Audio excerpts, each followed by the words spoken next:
नमस्कार, सगरमाथा प्राइम समाचारमा स्वागत छ। म जयन्ती पुडासेनी। नमस्कार, म अपेक्षा ढुङ्गाना। सगरमाथा प्राइम समाचार सुरु गरौँ अहिलेसम्मका मुख्य समाचारबाट।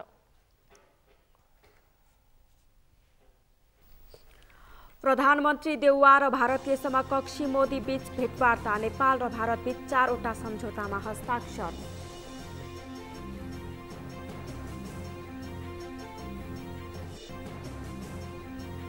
प्रदेश र संघमा आफ्नो पार्टीको नेतृत्व राम्रो काम भएको माओवादी अध्यक्ष दाहालको दाबी। माओवादी केन्द्रले जितेको स्थानीय तहमा मात्रै राम्रो काम भएको भनाई। निर्वाचनका लागि निर्वाचन आयोग आचार संहिता। उम्मेद्वार बन्न कडा मापदण्ड। ठेक्कापट्टामा संलग्न र DVPR धारक उम्मेद्वार बन्न नपाउने।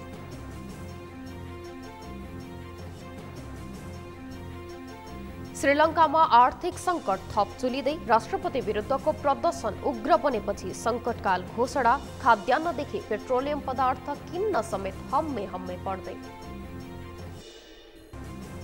र त्रिकोणात्मक T20 सिरिजमा नेपालको शानदार जित। सिरिजको अन्तिम लिग खेलमा मलेसिया 85 रनले पराजित।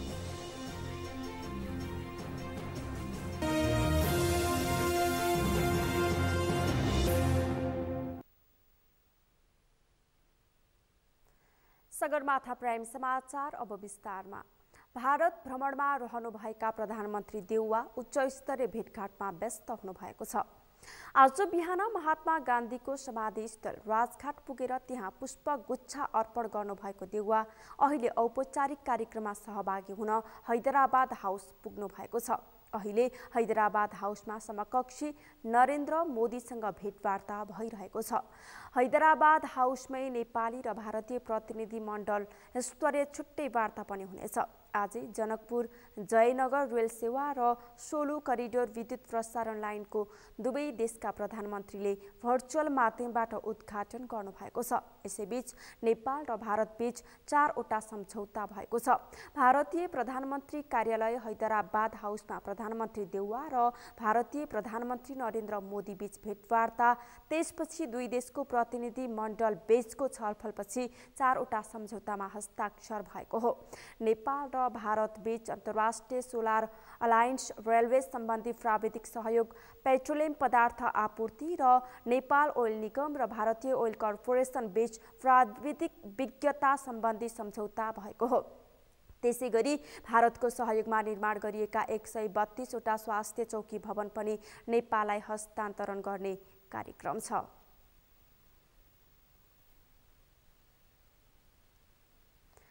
तीन दिने भारत भ्रमणमा रहेका प्रधानमन्त्री शेरबहादुर देउवा र भारतीय प्रधानमन्त्री नरेन्द्र मोदी बीच भेटवार्ता भएको छ। आज भारतको हैदराबादमा उनीहरूको भेटवार्ता भएको हो।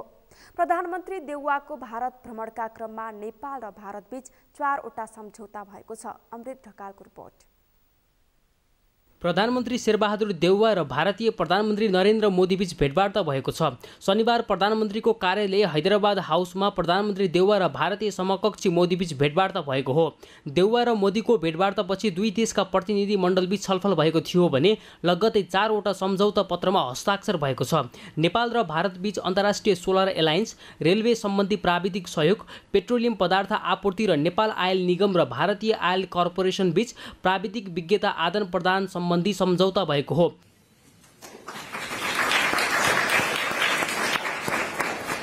We welcome Nepal's entry into the International Solar Alliance. यस्तै नेपाली रेलको उद्घाटन भारतको जयनगरबाट गरिएको छ। प्रधानमन्त्री देउवा र भारतीय प्रधानमन्त्री नरेन्द्र मोदी दुवैले दिल्ली स्थित हैदराबाद हाउसबाट भर्चुअल माध्यमले रेलको उद्घाटन गरेका हुन्। नेपाल भारत उच्च स्तरीय द्विपक्षीय बैठकमा नयाँ 3 वटा हवाई रुट उपलब्ध गराउन अनुरोध गरिएको छ। नेपाल भारत उच्च स्तरीय द्विपक्षीय बैठकपछि आयोजित पत्रकार सम्मेलनलाई सम्बोधन गर्दै प्रधानमन्त्री देउवाले महेन्द्रनगर, नेपालगञ्ज र जनकपुरबाट थप हवाई रुटको लागि अनुरोध गरेका हुन्। संयुक्त पत्रकार सम्मेलन मार्फत प्रधानमन्त्री देउवाले भारतीय प्रधानमन्त्री मोदीलाई नेपाल भ्रमणका लागि निम्तो समेत दिएका छन्। प्रधानमन्त्री मोदीसँगको भेटवार्ता अघि प्रधानमन्त्री देउवा बिहान गान्धीको समाधि स्थल राजघाट पुगेर त्यहाँ पुष्पगुच्छ अर्पण गरेका थिए। यस्तै शनिबार नै प्रधानमन्त्री देउवा र भारतीय उपराष्ट्रपति बीच पनि भेटवार्ता भएको छ। आइतबार बिहान प्रधानमन्त्री देउवा उत्तर प्रदेशको बनारस जानेछन्। त्यहाँ उनलाई उत्तर प्रदेशका मुख्यमन्त्री योगी आदित्यनाथले स्वागत गर्नेछन्। देउवाले कोशी विश्वनाथ मन्दिर र पशुपतिनाथ मन्दिरसँगै नेपाली धर्मशाला भ्रमण गर्नेछन्। आइतबार अपराह्न बनारसबाट दिल्ली फर्किएर आइतबार नै स्वदेश फर्कने प्रधानमन्त्रीको कार्यतालिका रहेको बालुवाटार स्रोतले जनाएको छ। सगरमाथा टेलिभिजनका लागि अमृत ढकालको रिपोर्ट।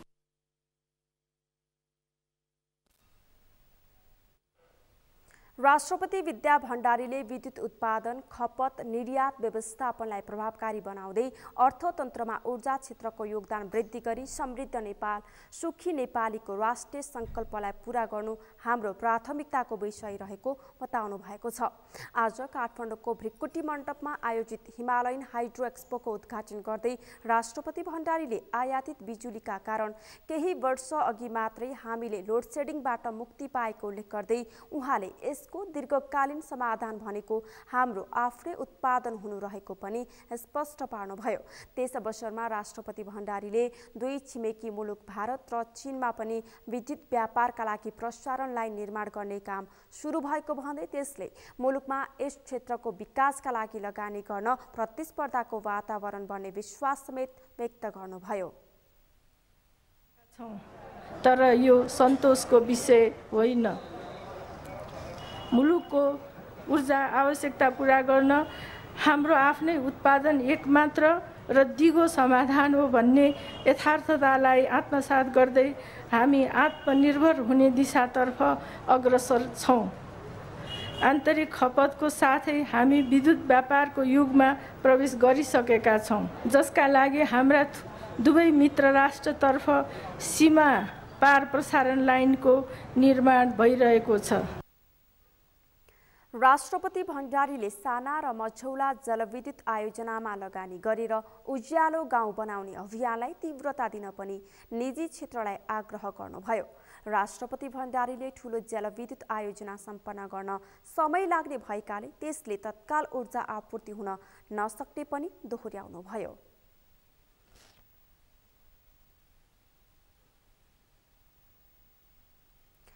नेकपा माओवादी केन्द्रका अध्यक्ष पुष्पकमल दाहालले आफ्नो पार्टीले जितेको स्थानीय तहमा मात्रै राम्रो काम भएको दाबी गर्नुभएको छ। अध्यक्ष दाहालले छोरी रेणु दाहाल मेयर रहेको भरतपुर महानगरपालिकामा त सुशासन, विकास र समृद्धिको एउटा मोडल नै स्थापित छ भनेर एउटा संसदीय समितिको रिपोर्टले देखाएको बताउनुभयो। पार्टी केन्द्रीय कार्यालय पेरिस टाढामा आज गोर्खा भूतपूर्व सैनिक सङ्घ गेसोका अध्यक्ष कृष्ण कुमार राईलाई पार्टीमा स्वागत गर्दै उहाँले आफ्नो पार्टीले जित हासिल गरेको स्थानीय तहमा मात्रै राम्रो काम भएको तर अन्य सयौं स्थानीय तहमा कामै नभएको जिकिर गर्नुभयो। अध्यक्ष दाहालले प्रदेश र सङ्घमा आफ्नो पार्टीको नेतृत्व नहुँदा सधैँ समस्या आउने गरेको बताउनुभयो। राम्रो काम भयो त स्थानीय पालिकाहरूमा भनेर हेर्दा 5 वटा श्रेष्ठ भएका मध्ये 3टा माओवादी केन्द्रले जितेकोमा मात्रै भयो। अरू त्यत्रो चाहिँ सयौं छन्, त्यहाँ चाहिँ राम्रो काम भएन भन्ने रिपोर्ट आयो। महानगरपालिका छ, भरतपुर महानगरपालिकामा सुशासन, विकास, समृद्धिको एउटा नयाँ मोडेल छ भन्ने रिपोर्ट आयो। सबैतिर त्यस्तो आएन। तर प्रदेश र सङ्घमा माओवादीको नेतृत्व नहुँदा एउटा अन्तर्विरोध, एउटा कन्ट्रोभर्सी जहिले पनि भएको छ। त्यसकारण तपाईहरुले बिल्कुल सही समयमा सही निष्कर्ष निकाल्नु भएको छ। अध्यक्ष दाहालले परिवर्तनको नेतृत्व आफ्नो पार्टीले गर्ने तर त्यसलाई सम्हालेर देशको नेतृत्व गर्न नपाउँदा मुलुकमा फेरि पनि परिवर्तन खतरामा पार्ने अवस्थामा आएको बताउनुभयो। उहाँले परिवर्तनको पक्षमा उभिएकै कारण भूतपूर्व गोर्खा सैनिकहरूले आफ्नो पार्टीलाई रोजेको भन्दै धन्यवाद दिनुभयो।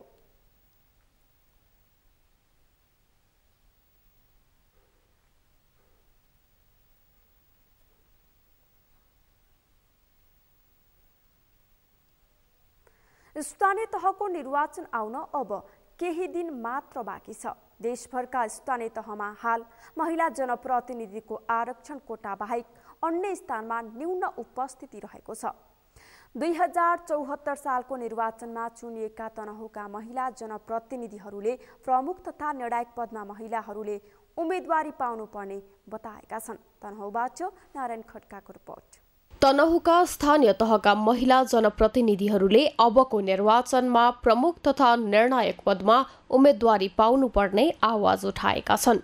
5 वर्ष कार्यकालमा पाएको जिम्मेवारी सफलतापूर्वक निर्वाह गरेको र स्थानीय तह सञ्चालनको राम्रो अनुभव समेत प्राप्त भएको हुँदा आगामी वैशाख 30 गते हुने स्थानीय तहको निर्वाचनका लागि निर्णायक वा प्रमुख पदमा महिलालाई पनि जिम्मेवारी दिनुपर्ने माग गरेका छन्। पद दिने र लिने कुरा ठूलो नभई कार्यान्वयन गर्ने कुरा ठूलो भएको हुँदा त्यसमा महिलाहरू सक्षम रहेको जनप्रतिनिधि महिलाहरूले बताएका छन्। हामी महिला हौं, घरबाट निस्केर ढोका खोलिदिएपछि यिनीहरूलाई विभिन्न चीज देखायो भने त्यही भुल्छन् जस्तो सोचेर 5 वर्ष बिताएँ जस्तो लाग्छ। धेरै सपना थिए, धेरै परिवर्तन चाहेका थिए। हामी आउँदै गर्दाखेरि अझ धेरै महिलाहरूलाई प्रतिस्पर्धामा लिएर हिँड्दाखेरि प्रतिस्पर्धामा पत्र हेर्दाखेरि हाम्रो उदाहरण हेरेर धेरै महिलाहरू अगाडि बढ्नु होला भन्ने आशा थियो। गाउँपालिकाको उपाध्यक्षहरूले अध्यक्ष लिन सक्छौँ कि सक्दैनौँ? कति सक्षम भयौँ? वडा सदस्यहरू वडा अध्यक्ष हुन सक्छौँ कि सक्दैनौँ? त्योभन्दा पनि बाहिर रहेका दिदीबहिनीहरूलाई हामीले कतिको सक्षम बनायौँ? हामी भएको ठाउँमा ल्याउन सक्ने बनायो कि बनाएन भन्ने विषय महत्त्वपूर्ण रहेको छ। तालिमहरू पनि कति उपलब्ध भए भन्ने कुरा चाहिँ महत्त्वपूर्ण हुने रहेछ। तालिम चाहिँ धेरै तालिमहरू सायद सबै पालिकाको अवस्था त्यस्तै छ होला। तालिम चाहिँ तालिममा मात्रै सीमित भएको धेरै पालिकाहरूमा पाइयो र हामीले विजय आएका पनि लगभग त्यस्तै भयो। महिलाहरूलाई चाहिँ हामी कार्यपालिकामा भएका महिला पुरुष सबैलाई कुनैलाई मनोनित गरेर ल्याएको त हो भन्ने कुरा राख्नुभयो। त्यस्ता शब्दहरू पनि हामीले खानु पर्यो।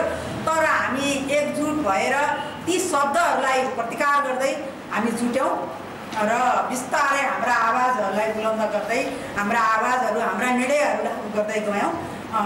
विभिन्न चुनौतीहरूका बावजुद पनि हामी अगाडि बढ्यौँ। जनप्रतिनिधि महिलाहरूले जनसङ्ख्याका आधारमा महिलाको उम्मेदवारी हुनुपर्ने बताएका छन्। 33% आरक्षण भनेर मात्र नहुने भन्दै 50% हुनुपर्ने उनीहरूको माग छ। 2074 सालको निर्वाचनमा महिलालाई प्राय गाउँपालिकामा उपाध्यक्ष तथा नगरपालिकामा उपप्रमुखमा दलहरूले उम्मेद्वार उठाएका थिए। सोही अनुसार अहिले अधिकांश स्थानीय तहमा महिला उपप्रमुख तथा उपाध्यक्ष रहेका छन्।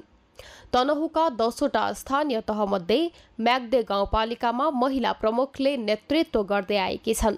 तनहुका उपप्रमुख तथा उपाध्यक्ष महिलाले अब पालिकाको प्रमुख तथा अध्यक्षको नेतृत्व गर्न सक्षम भएको दाबी गरेका छन्। अबको दिनमा पहिला पार्टीले टिकट दिएर अध्यक्षमा तपाईँ लड्नुहोस् भनेर पार्टीले टिकट दिन्छ भने म एकदमै खुसी हुन्छु।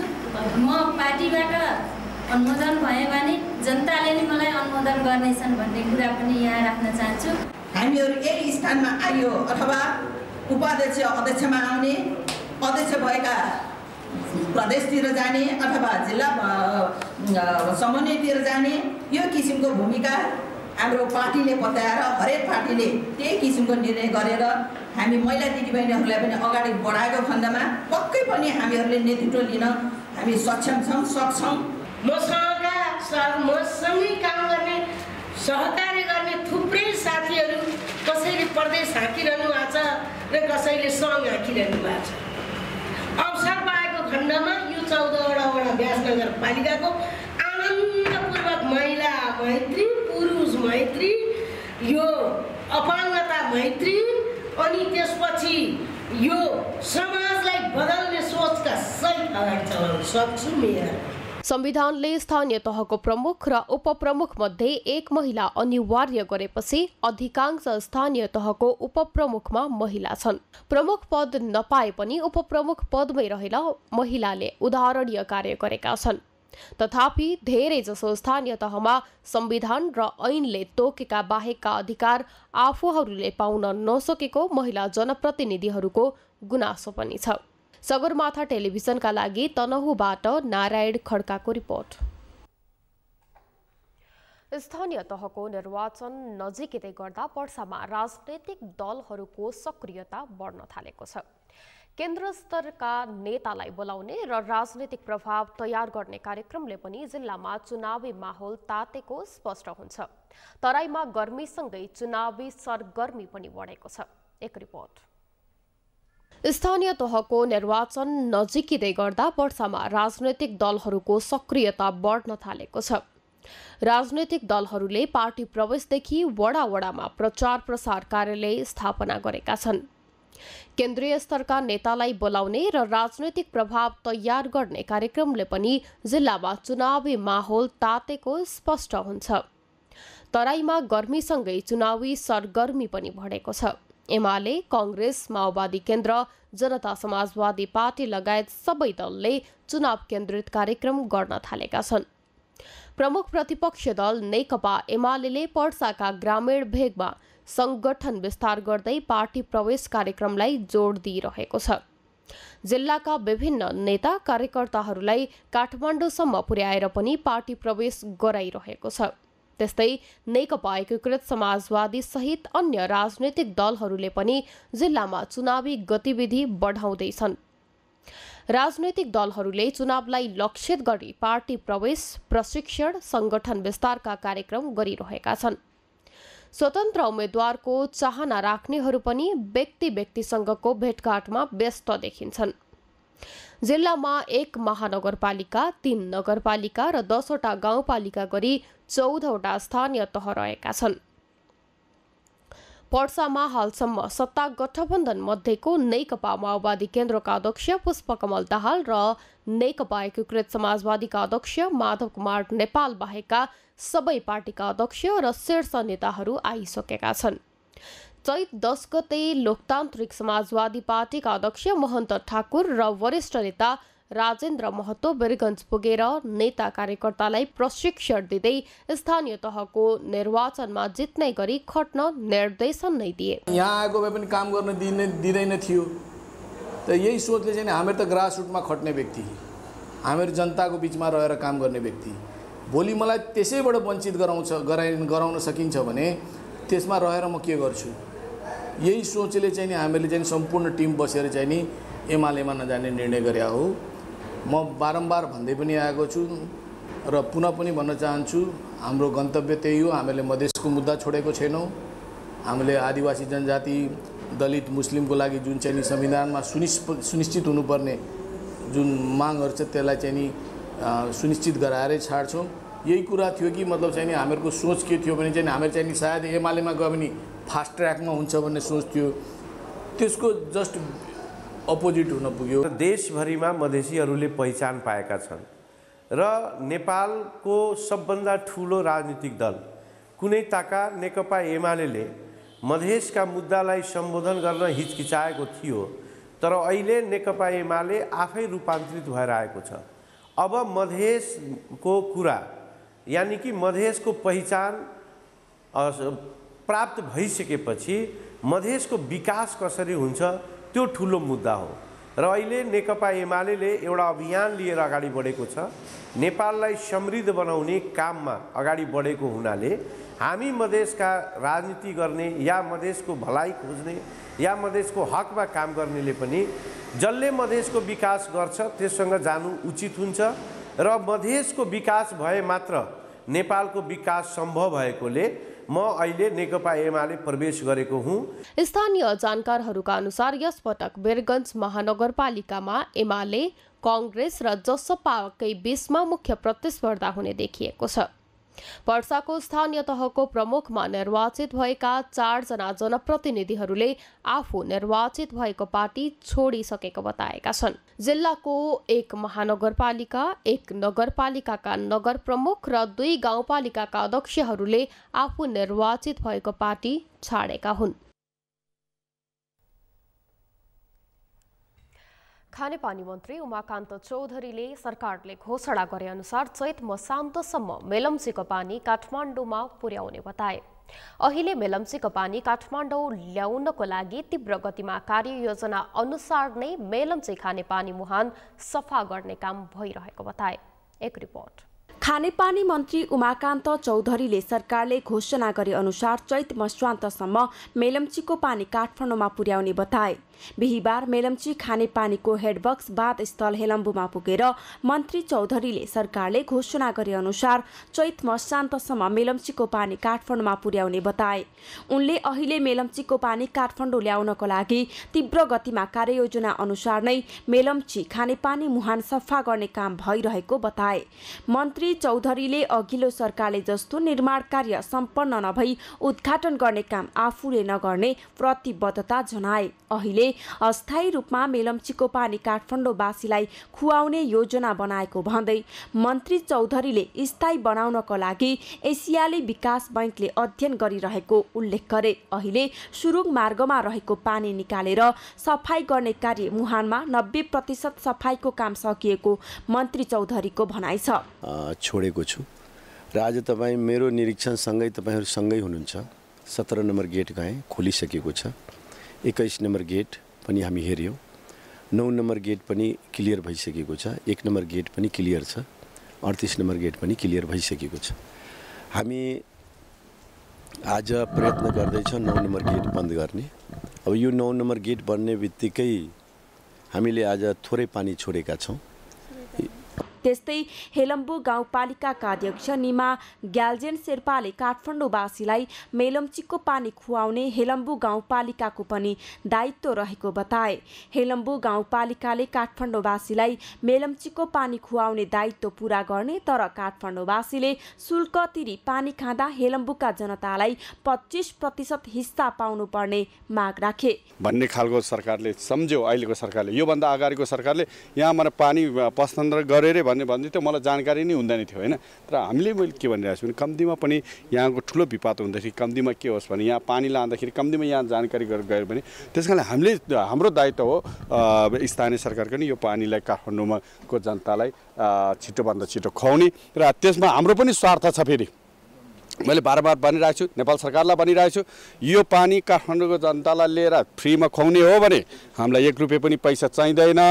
यदि त्यहाँ लाएर काठमाडौँको जनतालाई यदि त्यहाँको पानी भेट्ने हो त्यहाँको सरकारले हो भने त्यसको 25% यहाँको स्थानीय पब्लिकलाई रोयल्टी चाहिन्छ भने बारम्बार बोलिरहेछ। हामी त्यो कुरा चाहिँ कहिले पनि छोड्नेवालामा छैन।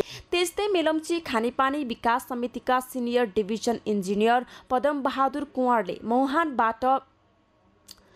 मुहानबाट टर्नेल सफा गर्न 17 नम्बर गेट खुल्ला गरेर काम अगाडि बढाएको बताए। उनले अहिले मेलम्ची खानेपानीको मुहानको बाहिरी काम सकिएको बताए। टर्नेल भित्र भएको लेदो माटो सफा गर्नको लागि सबै गेट खोल्ने तयारीमा रहेको कुँवरले जानकारी दिए।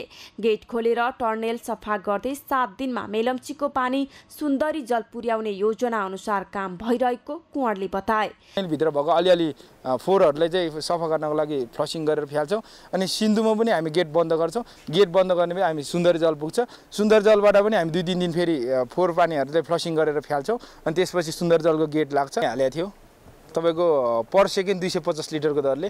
यसपालि हामी पर सेकेन्ड अलिकति 300-400 को क्वान्टिटीमा चाहिँ पानी बढाएर भए पनि तपाईको जस्तै हिजो 15 दिन लागेको थियो भने आज हामी 1 हप्तामा चाहिँ पानी के रे सुन्दर जल पुर्याउने हाम्रो टार्गेट हो।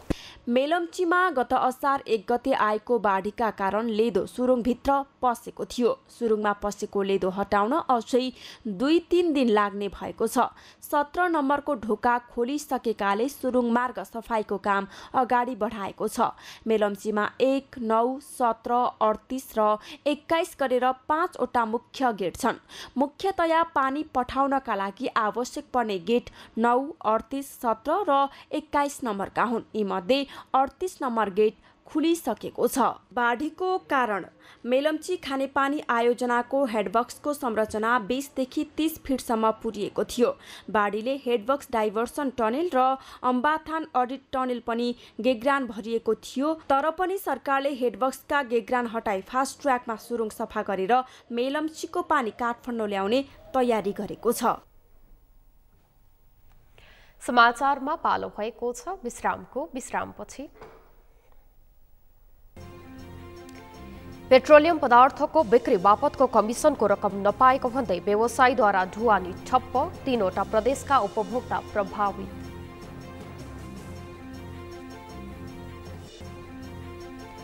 श्रीलङ्काको आर्थिक सङ्कट थप चुलिँदै राष्ट्रपति विरुद्धको प्रदर्शन उग्र बनेपछि सङ्कटकाल घोषणा, खाद्यान्नदेखि पेट्रोलियम पदार्थ किन्न समेत हम्मे पर्दै।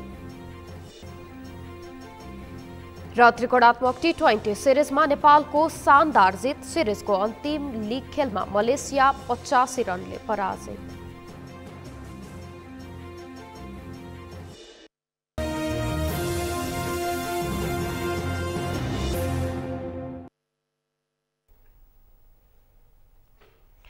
विश्रामपछि सगरमाथा प्राइम समाचारमा पुनः स्वागत छ। अब बाँकी समाचार। कानुन व्यवसायीहरूको छाता संगठन नेपाल बार एसोसिएसनको केन्द्रीय कार्य समितिको नयाँ नेतृत्व चयनका लागि सुरु भएको मतदान जारी छ। काठमाडौँ सहित देशका विभिन्न भागमा रहेका 35वटा स्थानबाट नेपाल बार एसोसिएसनको 26औं केन्द्रीय कार्य समिति चयनका लागि मतदान भइरहेको हो। बारमा अध्यक्ष सहित 11 जना पदाधिकारी र सदस्यहरू सहित 25 जनाको कार्य समिति चयन हुनेछ। बिहान 8 बजेबाट सुरु भएको मतदान अपराह्न 4 बजेसम्म भएको छ। अपराह्न 4 बजेसम्म मतदान केन्द्रमा प्रवेश गरेका मतदाताहरूले मतदान गर्न पाउने व्यवस्था गरिएको निर्वाचन समितिका प्रमुख निर्वाचन अधिकृत वरिष्ठ अधिवक्ता उषा मल्ल पाठकले जानकारी दिनुभयो। उहाँका अनुसार केही स्थानमा भने मतदान सकिएको छ भने धेरैजसो मतदान केन्द्रहरूमा 50% भन्दा बढी मतदान भइसकेको छ। 50% भन्दा बढी मतदान भइसकेको अवस्था छ र अहिले यहाँ काठमाडौँमा चाहिँ अहिले मलाई यति नै प्रतिशत भन्दा पनि अहिले 12 बजेसम्ममा करिब 1800 जति भोट मतदान भइसकेको अवस्था छ।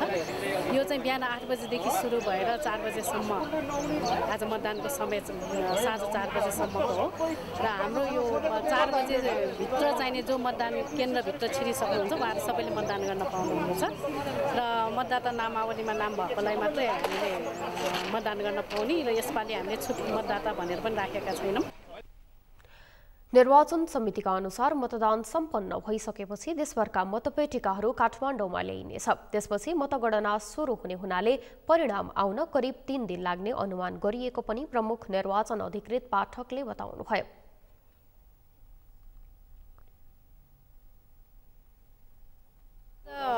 मतदान सकिएपछि सबै केन्द्रबाट काठमाडौँमा नै कलेक्सन हुन्छ मतदान मतपत्रहरू र त्यसपछि कलेक्सन भएर आएपछि मतगणना सुरु हुन्छ।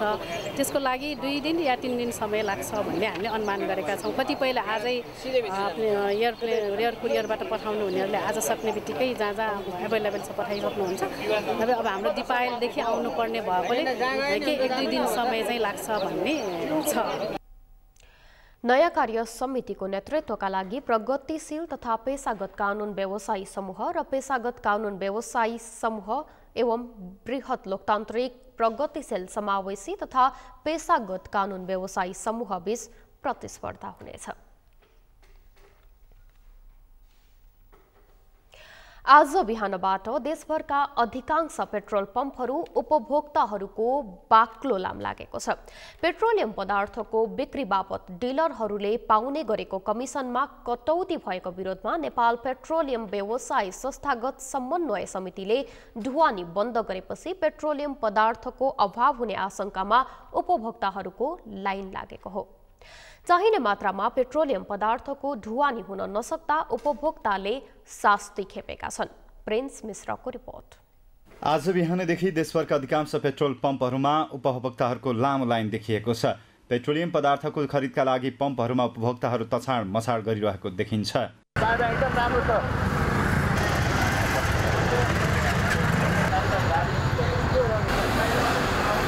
पेट्रोलियम पदार्थको बिक्री बापत कमिसनको रकम नपाएको भन्दै नेपाल पेट्रोलियम व्यवसायी संस्थागत समन्वय समितिले ढुवानी बन्द गरेपछि पम्पहरूमा पेट्रोलियम पदार्थको अभाव देखिएको हो। निगम र व्यवसायीहरूको आपसी मतभेदको चपेटमा आफूहरूले शास्ति खेप्नु परेको भन्दै सर्वसाधारणले गुनासो गरेका छन्।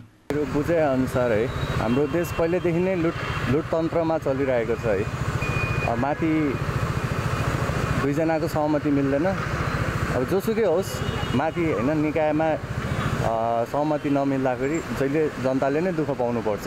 अहिले चुनाव आउने बित्तिकै इन्डिया जानुपर्ने, पेट्रोलको भाउ बढाउने, हामी युवालाई चाहिँ सडकमा यसरी चाहिँ जाम गराउने, हामीले काम गर्न पाउँदैन। हामी काममा हिँडेको छौँ, अफिसमा हिँडेको छौँ। यहाँ हेर्नुहोस् ल युवा ल यो युवाहरू सबैले हेर्नुहोस् त यिनीहरू के को लागि हिँडेको ल भन्नुहोस् त अनि यिनीहरू यसै रोकिनु पर्ने बाध्यता हो नेपाल आयल निगमले दिँदै आएको कमिसन फागुन 19 गतेदेखि कटौती गरेको थियो। कटौती गरेको कमिसन पाउनुपर्ने लगायतका माग राख्दै पेट्रोलियम पदार्थ ढुवानी गर्दै आएका व्यवसायीले ढुवानी ठप्प पारेका हुन्। यसका साथै आइओसीले नेपालमा पेट्रोलियम पदार्थको नयाँ मूल्य सूची समेत पठाएपछि मूल्य वृद्धि हुने आशंकामा उपभोक्ताहरू थप भिड पेट्रोल पम्पहरूमा देखिएको छ।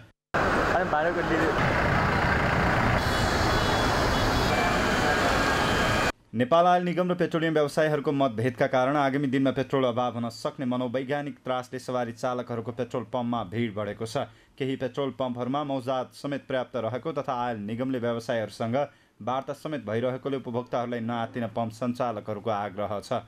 तुरुन्त आत्तिहाल्नुपर्ने अवस्था चाहिँ म देख्दिनँ। यो 2-4 दिनभित्र यो सहज हुन्छ स्थिति, वार्ता चलिराखेको छ, यसले सकारात्मक रिजल्ट दिन्छ। त्यसैले यदि कसैको पनि गाडीमा अथवा मोटरसाइकलमा आधा ट्याङ्कभन्दा बढी यदि एफएल छ भने, पेट्रोलहरू छ भने उहाँहरू आत्तिएर लाइन बसिहाल्नुपर्ने अवस्था चाहिँ म देख्दिनँ। पेट्रोलियम पदार्थमा हुने पटक पटकको मूल्य वृद्धि, निगम र व्यवसाय बीचको खटपटले सर्वसाधारण स्वास्थ्य खेप्दै आएका छन्।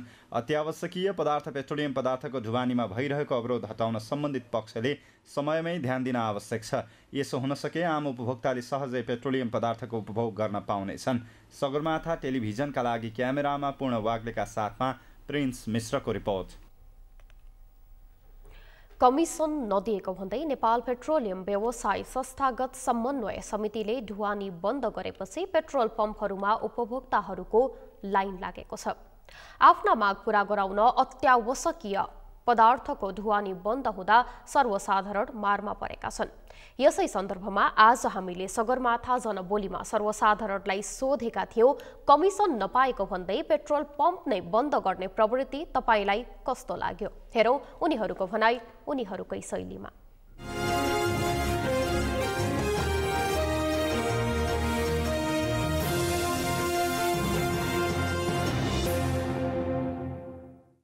पेट्रोल पम्प एसोसिएसनले यस्तो चाहिँ काम गर्नु नहुने हो। के गर्नु, यो गर्नुपर्छ। केही कुरा अब समाधान, समस्याको समाधान भनेको सरकारसँग गर्नुपर्ने हो, जनतासँग होइन नि। हामीले जनतालाई दुःख दिएर उनीहरूलाई केही फाइदा छ त? त्यही भएर चाहिँ उहाँहरूले चाहिँ यो छिट्टै नै समस्याको समाधान आफै गर्नुपर्छ कि सरकारसँग मिलेर। हामीले तेल नपाउनु कारण चाहिँ अब हामी अब सोझा जनताले मात्र नपाउनु जस्तो लाग्छ मलाई चाहिँ। अब हातमा पहुँच हुनेहरू, अलिकति बोल्न सक्ने, अलिकति हातमा पावर हुनेहरूले चाहिँ लस्करी गरेर हालिरहेछन्। उनीहरूलाई घर घरमा पनि व्यवस्था होला होइन। अब हामी जस्तो सोझा जनतालाई अलिकति गाह्रो हो। अब लाइन बसेर लिनुपर्ने घाममा बिहानदेखि 4-5 घन्टा भयो हामी लाइनमा बसेको। अझै पनि त्यत्रो लाइन छ, अगाडि देख्न सक्नुहुन्छ होइन। अब अहिले मान्छेलाई अब आज शनिबार त लगभग अलिक कमै भयो, भोलि त झन् यो एकदमै खचाखचै हुन्छ। एकदम गाह्रो छ क्या जनतालाई। एकदम शास्ति यो निजी क्षेत्रले पनि एकदमै शास्ति नै दिएको हो क्या। यो चाहिँ कृत्रिम अभाव चाहिँ हुनु हुँदैन। यो अन्तर्राष्ट्रिय स्तरमा तेलको मूल्य अप डाउन हुन्छ होइन। तर पनि अब सरकार सबल रूपमा चाहिँ रहेर चाहिँ कृत्रिम अभाव भने कारबाही गर्नु पर्यो र उपभोक्ताहरूले चाहिँ सहज रूपमा चाहिँ आपूर्ति हामीले पाउनुपर्छ। यो हाम्रो राइट्सको कुरा पनि हो। अब यो अब राजनीतिक चलखेल हो। अब यो राजनीतिक चलखेल हो। अब यो भ्रष्टाचारी उन्मूलन गर्न नसक्ने, अब कुर्सीमा बस्नेले व्यवस्थापन गर्न नसक्ने हो। एउटा सिस्टममा लानु पर्यो होइन। जुन पाए त्यही तरिकाले चाहिँ गर्नु भएन। एउटा नियममा लानु पर्यो। जसरी इन्डियाले विदेशहरूसँग कुरा गरेर आफ्नो सिस्टममा ल्याइरहेछ त्यसरी नै गर्न सक्नु पर्यो। यो नेपाल जुन छ नि, यो चाइना र इन्डियाको बिचमा, यो गहुँको बिचमा भए जस्तै हो क्या तपाईँको। इन्फ्लेसन भइहाल्छ, तर त्यो इन्फ्लेसन चाहिँ रिड्युस चाहिँ कसरी गर्ने, प्रपर म्यानेजमेन्ट वेमा कसरी लिने, त्यो त अब सरकारहरूले सोचेर गर्नुपर्ने हो नि त। अब लाइक उनीहरूसँग पनि अलिकति लाइक स्किल नलेजवाला मान्छेहरू हुन्छ होइन। तर त्यो मान्छेहरूको हुन्छ नि, उनीहरूको कुराहरू राम्रोसँग उनीहरूले लिँदैन क्या। उनीहरूलाई आफ्नो जे ठिक लाग्छ त्यही गर्छ नि त। त्यही हो मेन कुरा चाहिँ। अब गाह्रो त हामीलाई पर्छ, उनीहरूलाई के छ र, गाडीमा चढ्न पाइरहेको हुन्छ।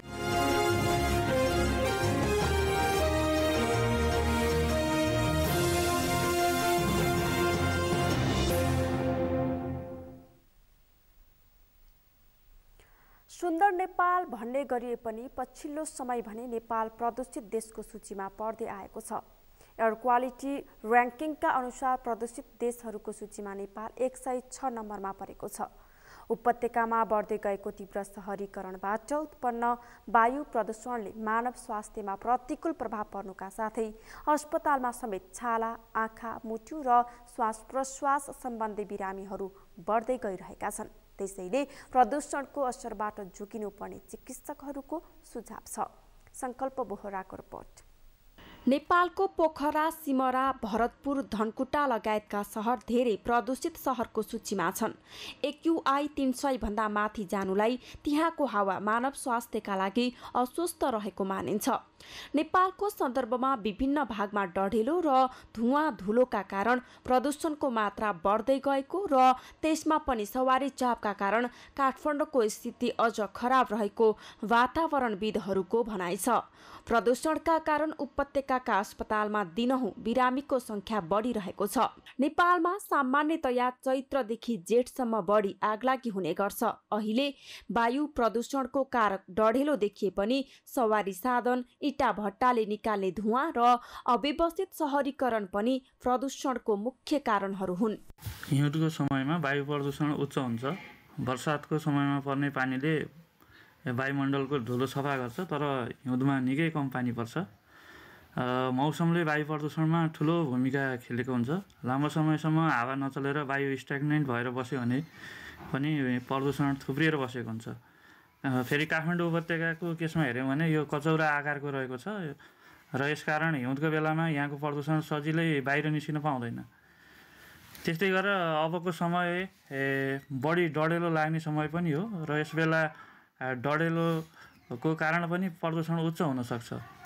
त्यसबाहेक ट्रान्सबाउन्ड्री पोल्युसनको इस्यु पनि छ। हाम्रोमा देशको दक्षिणी भागमा विशेषतः भारतबाट आउने प्रदूषणले पनि समय समयमा वायु प्रदूषण उच्च बनाएको हुन्छ। अबको कुरा गर्दाखेरि बर्सात नलागेसम्म, अब वर्षा नभएसम्म वायु प्रदूषण उच्च हुने जोखिम चाहिँ कायम नै रहन्छ। बढ्दो प्रदूषणका कारण अस्पतालमा छाला, आँखा, मुटु र श्वास प्रश्वास सम्बन्धी बिरामीहरू बढ्दै गएका छन्। वायु गुणस्तरको मात्रा तुलना गर्दा नेपाल अन्तिम 180औं स्थानमा रहेको छ। प्रदूषणलाई नियन्त्रण गर्न पुराना सवारी साधन चलाउन रोक्नुपर्ने चिकित्सकको सुझाव छ। वायु प्रदूषणले हाम्रो स्वस्थ जीवनयापनमा अन्य असर पार्ने भएकाले प्रदूषण नियन्त्रण गर्न सरकारले ध्यान दिनुपर्ने चिकित्सकको भनाइ छ। अब फोक्सोका बिरामीहरू जसलाई दमका बिरामीहरू हुनुहुन्छ, एस्थमा, COPD, उहाँलाई एक्जाजर्बेसनको कारणले गर्दाखेरि अलि अप्ठ्यारो पार्ने र चेप्ने कारणले गर्दाखेरि अस्पताल आउने दर बढिरहेको छ। अर्को मुटुको समस्या, कोरोनरी आर्टरी डिजिज पहिल्यैदेखि भएका बिरामीहरू र अहिले coronary artery disease existing disease भएका मानिसहरूमा पनि र नभएका बिरामीमा पनि कोरोनरी आर्टरी डिजिज र त्यसले गर्दा मृत्युदर पनि बढी नै रहेको छ हैन। साथै अन्य रोगहरू पनि जस्तै हेडेकहरू पनि बढी नै रहेको छ। अनि त्यसपछि यसको आँखालाई पनि इरिटेसन, छालाको इरिटेसनदेखि लिएर विशेष गरी हार्ट डिजिज अलिकति बढाइरहेछ र कोरोनरी आर्टरी डिजिजले गर्दाखेरि मोर्टालिटी रेट पनि यो पोल्युसनले बढाएको छ र फोक्सोको समस्या हुने मानिसहरूमा पनि समस्या देखाइरहेछ।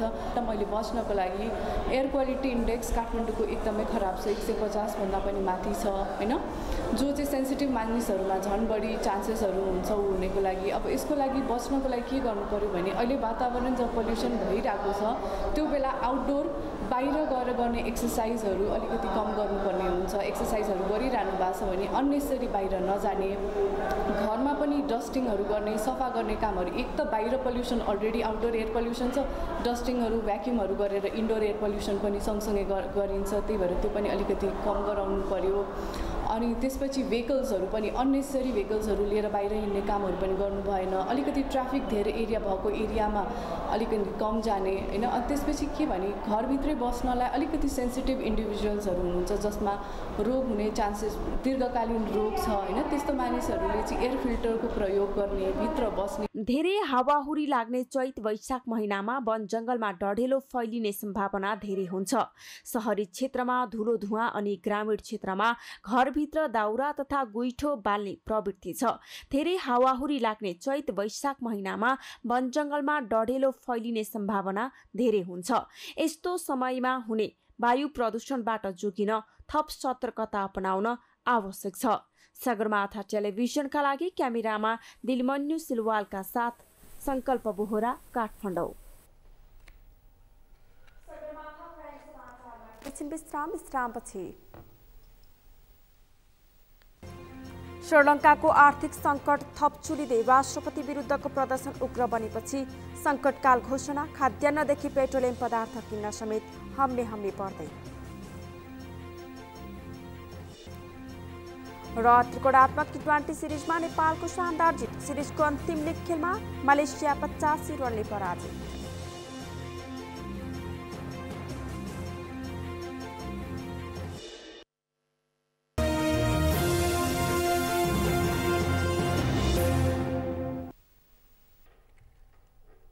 समाचारमा अब पालो अर्थ समाचारको।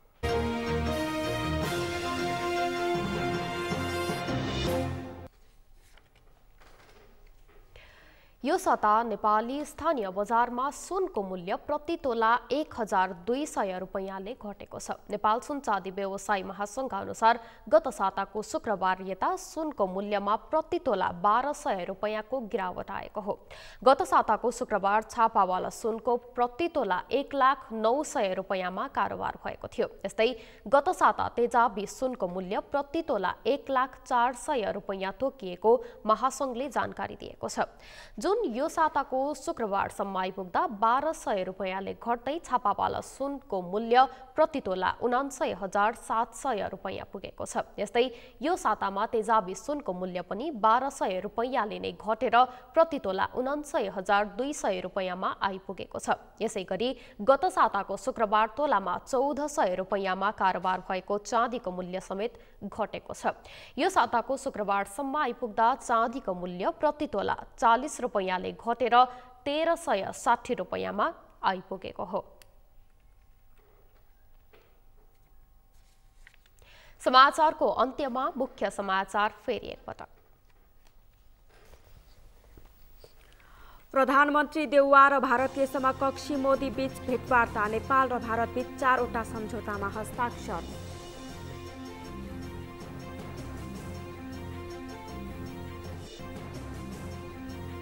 प्रदेश र संघमा आफ्नो पार्टीको नेतृत्व राम्रो काम भएको माओवादी अध्यक्ष दाहालको दाबी, माओवादी केन्द्रले जितेको स्थानीय तहमा मात्रै राम्रो काम भएको भनाई। निर्वाचनका लागि निर्वाचन आयोग आचार संहिता, उम्मेद्वार बन्न कडा मापदण्ड, ठेक्कापट्टामा संलग्न र DVPR धारक उम्मेद्वार बन्न नपाउने।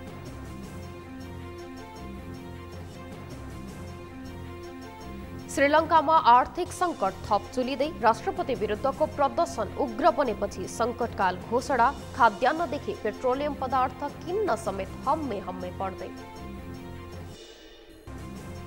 र त्रिकोणात्मक टी20 सिरिजमा नेपालको शानदार जित, सिरिजको अन्तिम लिग खेलमा मलेसिया 85 रनले पराजित।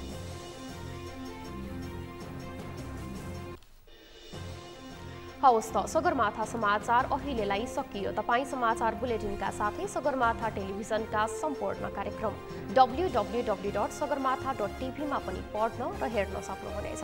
साथै युट्युबमा youtube.com/sagarmatha TV नेपालमा हेर्न सक्नुहुनेछ। साथै तपाईँ हामीलाई फेसबुकमा पनि facebook.com/yestv नेपालमा फलो गर्न सक्नुहुनेछ। समाचारको शिखर, नेपालको गौरव, नेपालको पहिलो न्युज च्यानल सगरमाथा टेलिभिजन हेर्दै गर्नुहोला। नमस्कार।